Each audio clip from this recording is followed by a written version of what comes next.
అసలు రాజధాని శివారులోని ఫార్మా కంపెనీలు పేదల ప్రాణాలతో ఎలా చెలగాటమాడుతున్నాయి? జంతువులపై చేయాల్సిన ప్రయోగాలు జనాలపై ఎందుకు చేస్తున్నారు, ఎలా చేసేస్తున్నారో ఎన్టీవీ బట్టబయలు చేసిన తత్వంగాని ఇప్పుడు చూద్దాం.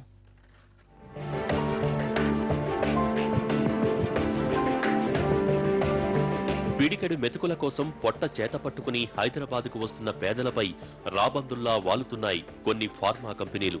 డబ్బు ఆశ చూపి వారి ప్రాణాలతో చెలగాటమాడుతున్నాయి. పేదలు, నిరుద్యోగులు, అడ్డా కూలీలనే టార్గెట్ చేస్తూ ఇంకా తయారు కాని ఔషధాలతో వారిపై ప్రయోగాలు జరుపుతున్నారు. బాధితులు ఈ విషయాన్ని గ్రహించేలోగా జరగాల్సిన నష్టం జరిగిపోతోంది. అమాయక జనం శాశ్వత రోగాల బారిన పడటమో, ప్రాణాలే పోగొట్టుకోవటమో జరుగుతోంది.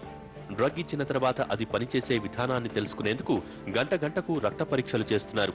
డబ్బు కోసం ఒక్కసారి వీరి వలలో పడితే ఇక తప్పించుకోవటం కష్టమవుతోంది.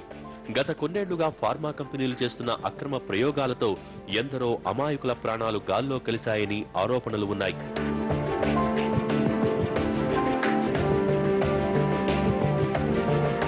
తాజాగా అలాంటి ఉదంతం హైదరాబాద్ శివార్లలోని విమ్టా ల్యాబ్స్ లో వెలుగు చూసింది. చెర్లపల్లి ఇండస్ట్రీ కారిడార్లోని ఈ ల్యాబ్లో మనుషులపై అక్రమంగా ఔషధ ప్రయోగాలు చేస్తున్నారు. అమాయకులకు డబ్బు ఎరవేస్తున్నారు. తమను నిర్బంధించి ఫార్మా కంపెనీలో తయారవుతున్న మందుల్ని ప్రయోగిస్తున్నారంటూ బాధితులు ఎన్టీవీకి సమాచారమిచ్చారు. పోలీసులు, ఎన్టీవీ జాయింట్ ఆపరేషన్లో విస్తుగొలిపే వాస్తవాలు వెలుగు చూశాయి. ల్యాబ్లో 60 మందిపై ప్రయోగాలు చేస్తున్నారని తేలింది. ప్రయోగాలు చేస్తున్నంతకాలం బాధితులను బయటకు పంపకుండా వార్డుల్లోనే ఉంచుతున్నారు. ఒక్కో డోసుకు ఒక్కో తరహాలో ప్రయోగాలు చేస్తున్నారు. ముఖ్యంగా పేద రైతులు, అడ్డా కూలీలు, నిరుద్యోగులు, నిరక్షరాస్యులు వీరి బారిన పడుతున్నారు. ప్రయోగాలకు గురైన వీరి ఆరోగ్య స్థితి దీనంగా తయారవుతోంది. ప్రయోగాలు చేస్తున్నారు సార్, అది మాకు పడలేదు. అది నాకు చెస్ట్ పెయిన్ వస్తుందట, మా మీద అక్రమ ప్రయోగాలు చేస్తున్నారు. ముందు చెప్పారు మామూలుగా ఇట్లా ఇంత ప్రాబ్లం ఉండదని చెప్పలేదంట. మామూలుగా వేసుకుంటే ఏముండదు, మామూలుగా ఉంటుందని చెప్పారు.